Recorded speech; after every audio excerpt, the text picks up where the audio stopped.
Hello दोस्तों, यथार्थ Hindi education classes में आप सभी का स्वागत है। आज की क्लास में हम हिंदी साहित्य के आदिकाल के कुछ इंपॉर्टेंट प्रश्न पढ़ेंगे। पहले भी हम कुछ टेस्ट सीरीज पूरी कर चुके हैं। लगभग हमने पूरी कर दी हैं 11 सीरीज, ठीक है, जो कि आदिकाल से संबंधित हैं। 11 सीरीज हमने पूरी कर दी हैं और आज 12th सीरीज हमारी स्टार्ट हो रही है। ये class Hindi TGT PGT net आदि के लिए काफ़ी इंपॉर्टेंट रहेगी, तो बने रहिए यथार्थ हिंदी एजुकेशन क्लासेस के साथ, जिससे कि आपकी तैयारी बेहतर बन सके। आपको डेली एक वीडियो मिलेगी। तो चलिए स्टार्ट करते हैं अपनी आज की क्लास को। पहला प्रश्न है, भविष्यत कहा के रचनाकार कौन हैं? आपको बताना है कि जो भविष्यत कहा रचना है इसके रचनाकार कौन हैं। ऑप्शन दिए गए हैं आपको इसके लिए।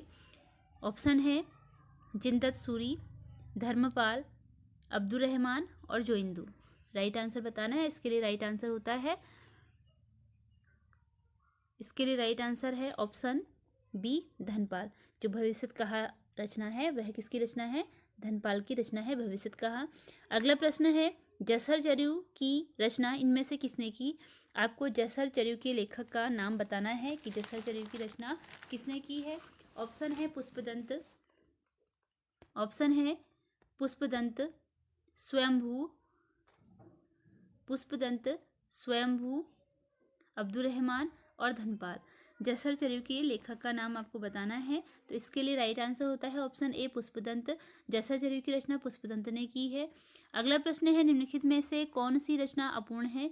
इसमें से उस रचना का नाम बताना है जो कि अपूर्ण है, जो पूर्ण नहीं हो पाई है। ऑप्शन है जसर चर्यू, पौमचर्यू, स्वयंभू छंद और इनमें से कोई नहीं। तो जो इसके लिए राइट आंसर है वो ऑप्शन बी है, पौमचर्यू। पौमचर्यू वह रचना है जो कि अपूर्ण है। यह रचना स्वयंभू की रचना थी, ठीक है। यह रचना किसकी थी? स्वयंभू की रचना थी और इसमें रामकथा का वर्णन मिलता है तथा इसको इनके पुत्र त्रिभुवन ने पूरा किया था। त्रिभुवन था इनका पुत्र, उसने इसको पूरा किया था। यद्यपि ये रचना पूर्ण कर दी गई थी, परंतु किसके द्वारा की गई थी? त्रिभुवन के द्वारा।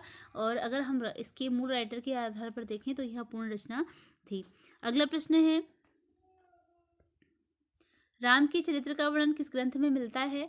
आपको इस ग्रंथ का नाम बताना है जिसमें कि हमें राम के चरित्र का वर्णन मिलता है। ऑप्शन है पौमचर्यू, रिठनेमी चर्यू, शंभु छंद और इनमें से कोई नहीं। इसके लिए राइट आंसर ऑप्शन ए है, पौमचर्यू। पौमचर्यू में हमें राम के चरित्र का वर्णन मिलता है। अगला प्रश्न है, निम्नलिखित में से कौन सा एक अपभ्रंश का कवि नहीं है? उस कवि का नाम बताना है।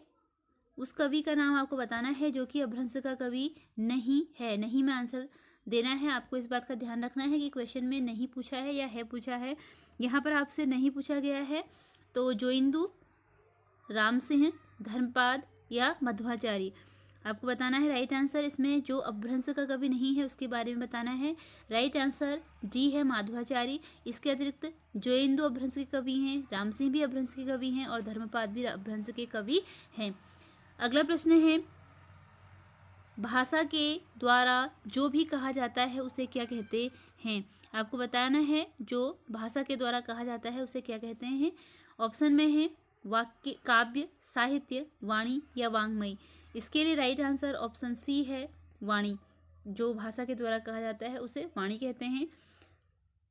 अगला प्रश्न है, सुमेलित कीजिए। आपको सुमेलित करना है। ऑप्शन दिए गए हैं, रचना दी है, उनके रचनाकार दिए हैं। ध्यान मंजरी, कवितावली, अवध विलास, बरवे नायिका भेद। और आपको यहाँ इसके लिए इनके राइटर के नाम दिए गए हैं। स्वामी अग्रदास है, तुलसीदास है, रहीम है और लालदास हैं। तो देख लेते हैं, ध्यान मंजरी किसकी रचना है, कवितावली किसकी रचना है, अवध विलास किसकी रचना है और बरवे नायिका भेद किसकी रचना है। देख लेते हैं इसके लिए जो राइट आंसर होगा वह क्या है।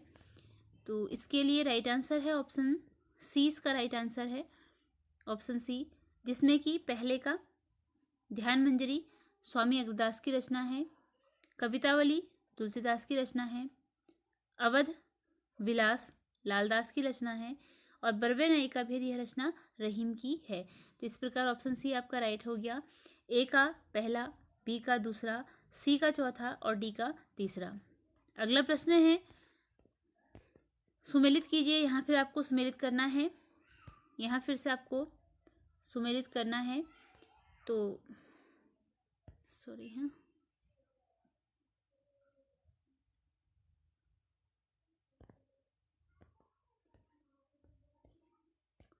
आपको यहाँ पे फिर से सुमेलित करना है और रचनाएं दी गई हैं। देखिए एक और रचना है, रामचंद्रिका, युगल शतक, उद्धव शतक और सूरदास। राइटर का नाम दिया गया है, सूरसागर। सूरदास, रत्नाकर, श्रीभट्ट और केशवदास। राइट आंसर आपको मिलान करना है। रामचंद्रिका जो कि प्रसिद्ध रचना है, रामचंद्रिका एक प्रसिद्ध रचना है जो कि किसकी रचना है, केशवदास की। युगल शतक उद्धव शतक जगन्नाथ दास रत्नाकर की रचना है। सूरसागर सूरदास की रचना है। और जो युगल शतक रचना है वह किसकी है, श्री भट्ट की रचना है।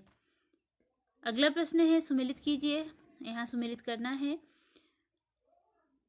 तो इसके लिए आपको दिए गए हैं,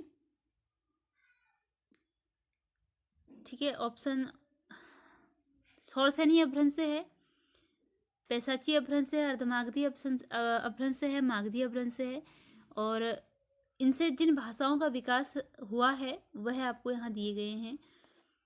जो सौरसेनी अपभ्रंश आता है, ठीक है, जो सौरसेनी अपभ्रंश से है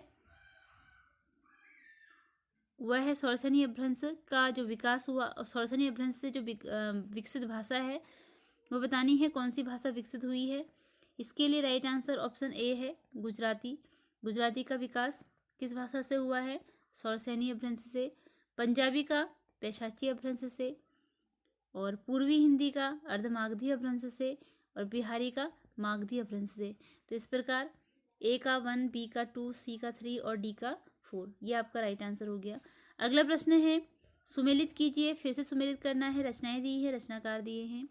संदेश राशक है, किसकी रचना है बताना है। पाहुर दोहा, श्रावकाचार, कीर्तिलता। ये आपके फिर से सामने ही इनके आंसर दिए गए हैं। संदेश राशक अब्दुल रहमान, पाहुर दोहा राम सिंह, श्रावकाचार देवसेन और कीर्तिलता विद्यापति की रचनाएं हैं। अगला प्रश्न है, सुमेलित कीजिए। चित्रावली, मधुमालती, इंद्रावती, हंस जवाहिर। और ऑप्शन है उस्मान, मंझन, मीर कासिम और नूर मोहम्मद। तो राइट आंसर आपको बताना है। इसके लिए राइट आंसर है ऑप्शन ए, चित्रावली, यह मंझन की रचना है। मधुमालती उस्मान की रचना है। इंद्रावती नूर मोहम्मद की रचना है। और हंस जवाहिर मीर कासिम की रचना है। तो इस प्रकार ए का दूसरा, बी का पहला, सी का चौथा और डी का तीसरा आंसर सही है। अगला प्रश्न है, असत्य कथन चयन कीजिए। जो आपको कथन गलत है उसको बताना है कि कौन सा कथन इसमें है जो गलत है। फ महाप्राण ध्वनि है। बी व्यंजनों की संख्या 39 है। ज तालव्य वर्ण है। ब संयुक्त व्यंजन है। तो राइट आंसर बताना है इसमें कि जो राइट आंसर है वह कौन सा है। इसके लिए राइट आंसर ऑप्शन डी है, जिसमें कि ब संयुक्त व्यंजन है। क्योंकि आपको गलत बताना है, गलत यानी कि गलत जो है वो कौन सा है, ब जो है वो संयुक्त व्यंजन नहीं है। संयुक्त व्यंजन के अंतर्गत आते हैं क्ष, त्र और य। ये जो है वह संयुक्त व्यंजन हुए, क्योंकि जो क्ष है उसका निर्माण क प्लस श से होता है। त्र का त प्लस र से होता है। और जो ज्ञ होता है इसका निर्माण ग प्लस य से होता है, ठीक है। अगला प्रश्न है, हिंदी वर्णमाला के वर्गीकरण का सही क्रम है। आपको हिंदी वर्णमाला के वर्गीकरण का सही क्रम बताना है। तो ऑप्शन है, ए में है कंठ, तालव्य, मूर्धन्य और दंत्य। तालव्य, कंठ, मूर्धन्य और दंत्य। दंत्य, कंठ, तालव्य, मूर्धन्य। तालव्य, मूर्धन्य, कंठ या दंत्य। एक क्लास में पहले भी मैं इन वर्णमाला के क्रम को बता चुकी हूँ कि किस प्रकार इनका वर्गीकरण है। तो हमने पढ़ा था क, ता, मु, दन, ओ, ठीक है। ये आपकी शॉर्ट फॉर्म है, कता मु दन ओ।